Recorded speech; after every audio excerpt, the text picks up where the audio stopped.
explícito aqui, não são todos, mas tem uma boa parte que adere a esse tipo de discurso, né, que acha que tem um pertencimento europeu, sabe? E não se enxerga como o pangaré brasileiro que é, sabe?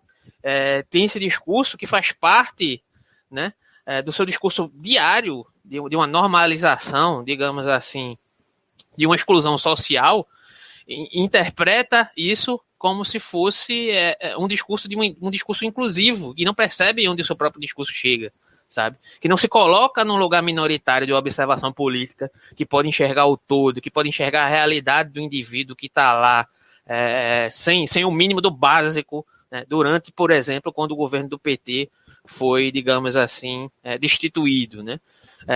Uma colega que eu admiro muito bastante, que faz parte do grupo do WhatsApp, chegou até a comentar isso, e ela é bastante progressista, de um modo geral. Ela tem alguns discursos que são muito mais coerentes do que esse outro colega aí do WhatsApp, né? Só que a questão é o seguinte, tem certas coisas que nós falamos que nós não percebemos, né? Por exemplo, ela disse uma determinada vez que isso foi necessário para que o PT retornasse com mais força e que pudemos ter uma política renovada, de certa forma. Mas e o meio tempo, né? E o pobre que durante esse meio tempo está passando fome, não tem o que comer, que perdeu o emprego, perdeu a dignidade.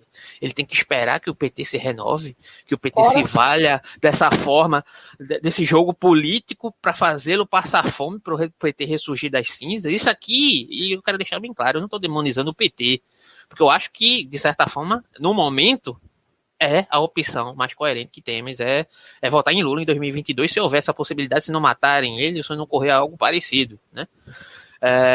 Votarei e voto caso esse cenário se confirme dessa forma, né? Só que uma coisa não justifica a outra, não justifica os erros e os caminhos e os trajetos que ocasionaram determinadas consequências sociais, que assim como o Lula, a prisão de Lula é irreparável, certos danos sociais para a população de um modo geral são irreparáveis.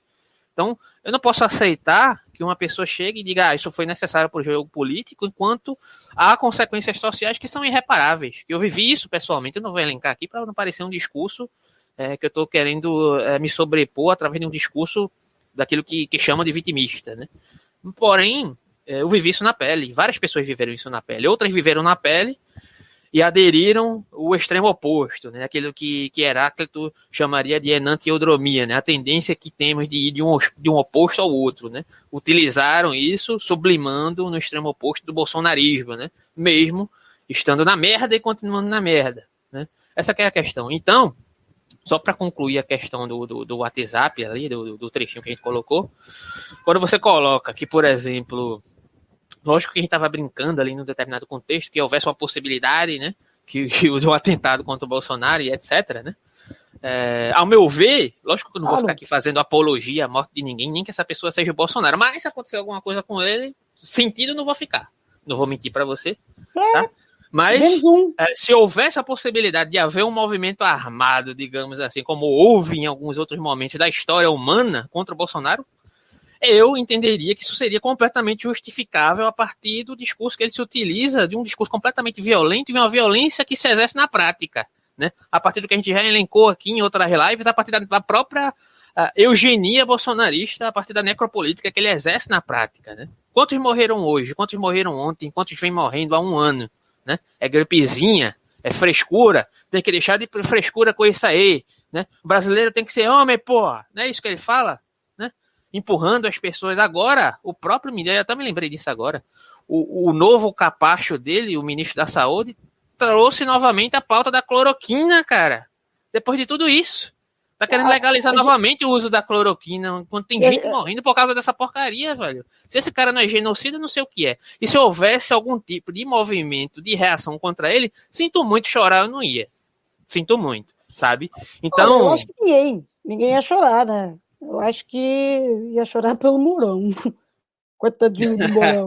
Mas, não, eu vi essa notícia do ministro Queiroga hoje, e aliás ontem, aquilo que ele falou na conferência de imprensa, foi uma coisa terrível, foi uma vergonha.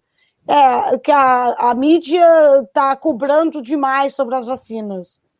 E eu era para colocar o vídeo da Natuza Nerem, porque ela falou e bem. Então, mas quem é que tem que fazer esse papel? Não é a imprensa.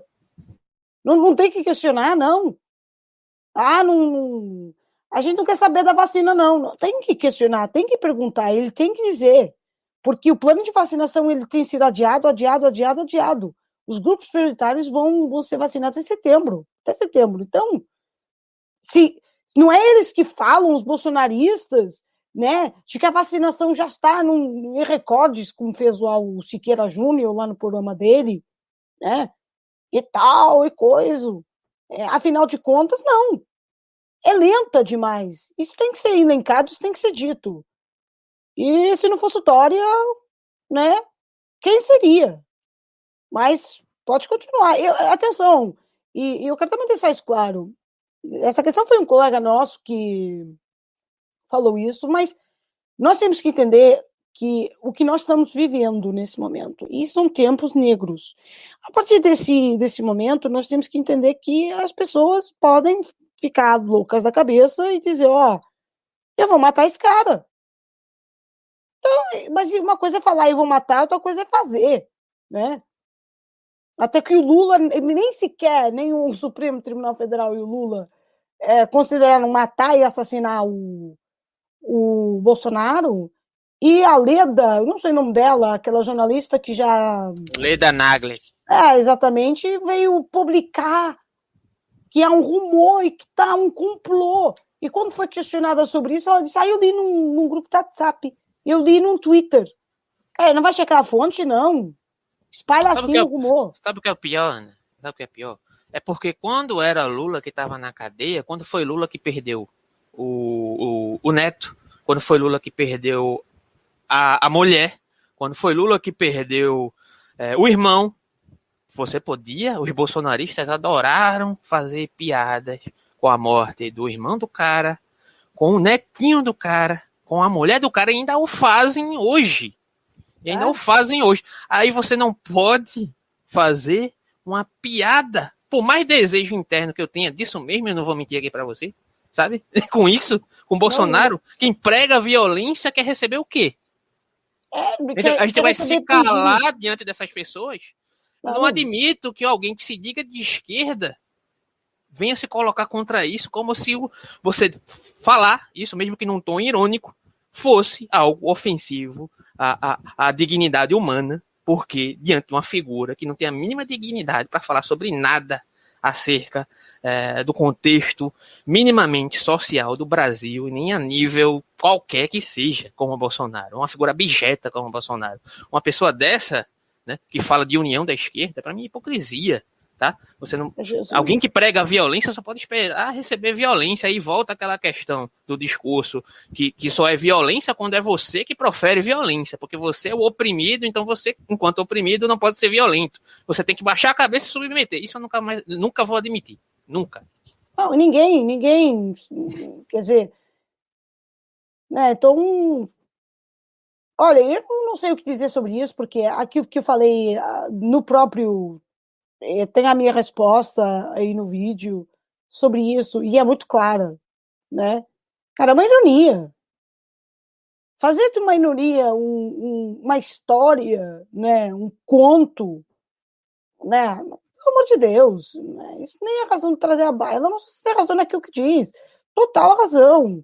Mas é aquilo que eu sempre disse, o sentimento humano das mortes, da questão da gripezinha, da questão não sei o quê, se ele não tem sentimento qualquer pelo próximo, né, embora ele fale ser religioso e ser cristão, então, meu amigo, eu não tenho qualquer pena se o cara levar um tiro nos cornos. É o termo. Tomar um tiro na cabeça, eu não tenho culpa. Ué, mas o cara que o fez, né, tava doido. Ué, mas eu tava doido por quê? Tava doido por quê? Mas quando foi com o Lula, você aí elencou bem, Alberto, quando foi com o Lula, né?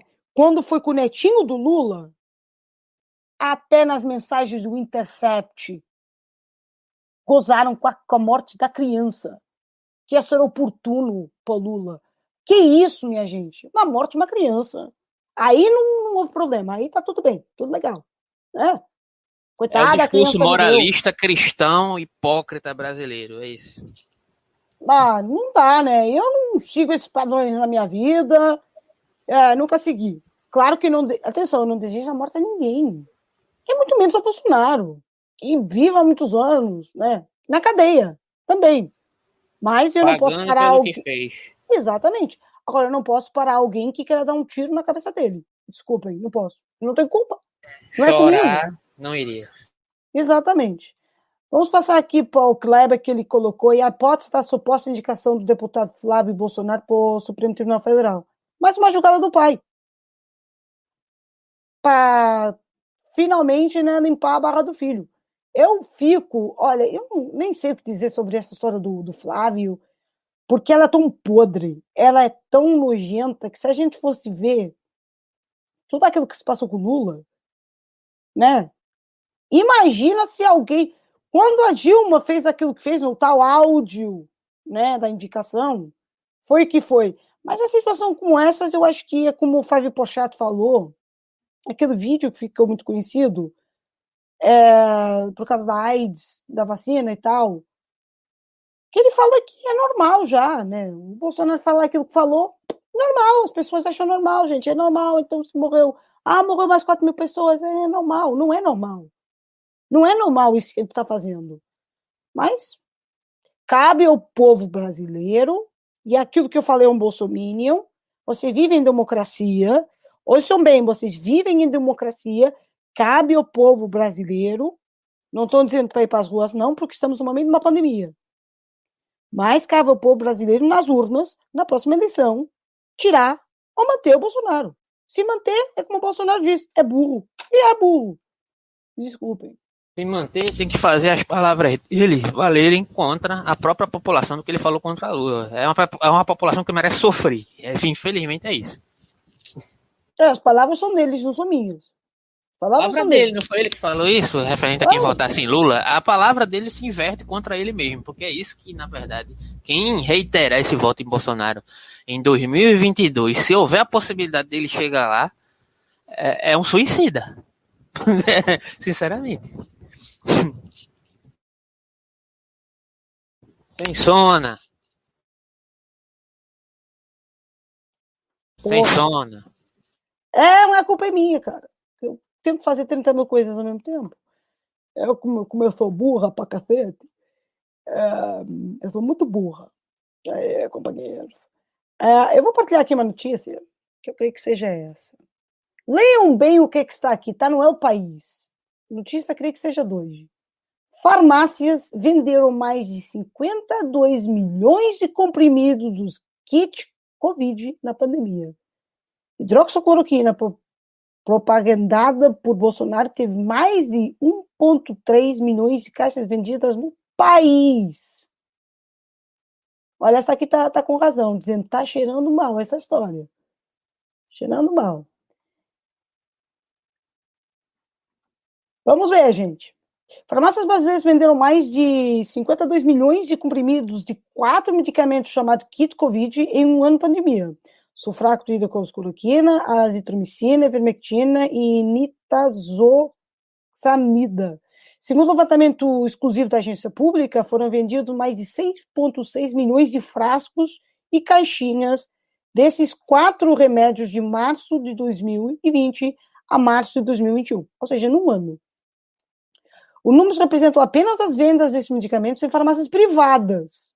Imagina, Alberto, só em farmácias privadas. Imagina, como eles dizem aqui, que não inclui o que foi aplicado em hospitais ou dispensado em postos do Sistema Único de Saúde.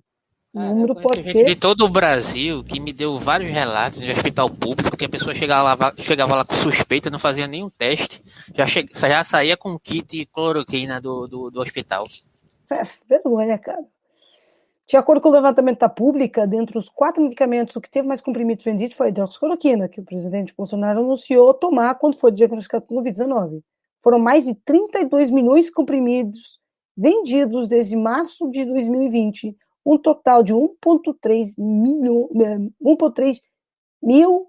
milhões de caixas. Meu cara, imagina, quem é um amigo do Bolsonaro mesmo? Não é aquele cara, o amiguinho dele que o bancou, né? Que o bancou que tem uma empresa de cloroquina? Olha que bom. Olha que fantástico que está aparecendo.